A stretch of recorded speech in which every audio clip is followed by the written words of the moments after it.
आज हम लोग डिस्कस करेंगे एडजॉइंट ऑफ ए के बारे में। जैसे यहाँ पे एक क्वेश्चन लिखा हुआ है, फाइंड एडीजे। एडीजे मतलब हो गया एडजॉइंट ऑफ ए।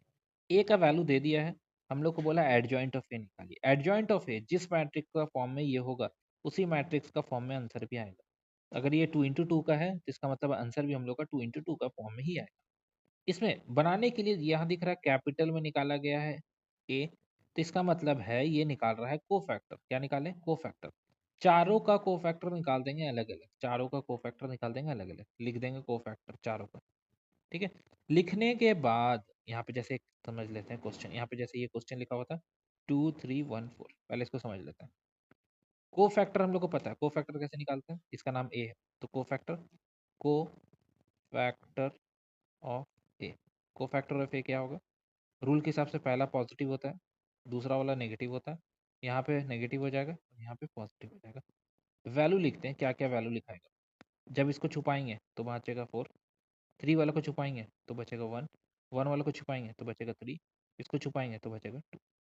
जो भी को फैक्टर आएगा, ठीक है, जो भी को फैक्टर आएगा उसको हम लोग ट्रांसपोज कर देंगे।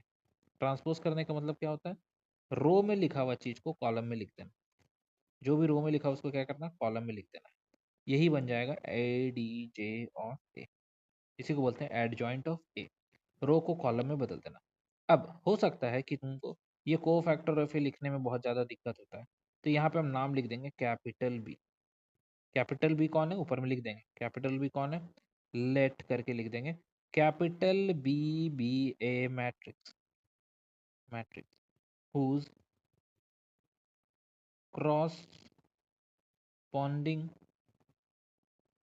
elements are the cofactor of matrix ए।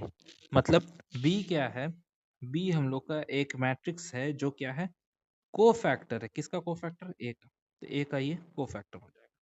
तो यहाँ पे हम लोग क्या कर रहे हैं, बस उसको क्या करना है? ट्रांसपोज कर देना। ये क्या है? बी डैश है। इसका नाम क्या है मैट्रिक्स का? B dash. यही कहलाता है एडजॉइंट ऑफ ए। सेम चीज है, खाली कोफैक्टर निकालना है और ट्रांसपोज करना है। यहाँ पे वही चीज को लिखा गया, देखो सेम आंसर आया ये दोनों का, ये कोफैक्टर है। क्लियर है? सेम चीज करना है। यहाँ एक थ्योरम दिया हुआ है, ये बहुत इंपॉर्टेंट है।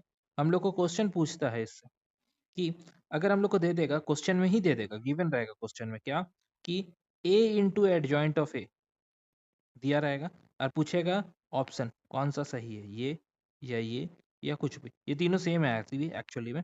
तो अगर हम लोग को क्वेश्चन में दे देगा ए ब्रैकेट में ए डी जे ऑफ ए, ये क्वेश्चन पूछा है। अब ऑप्शन दिया, पहला वाला कि आई होगा, दूसरा वाला ए इंटू आई होगा, तीसरा वाला ए डी जे होगा, चौथा वाला कुछ ए भी दे देगा। ठीक है, तो ये सब वैल्यू लिखा रहेगा, तो हम लोग को क्या करना है? चेक करना है कि कौन सा मैच कर रहा है। तो हम लोग को फॉर्मूला याद रहेगा तभी हम लोग कर सकते हैं। ठीक है।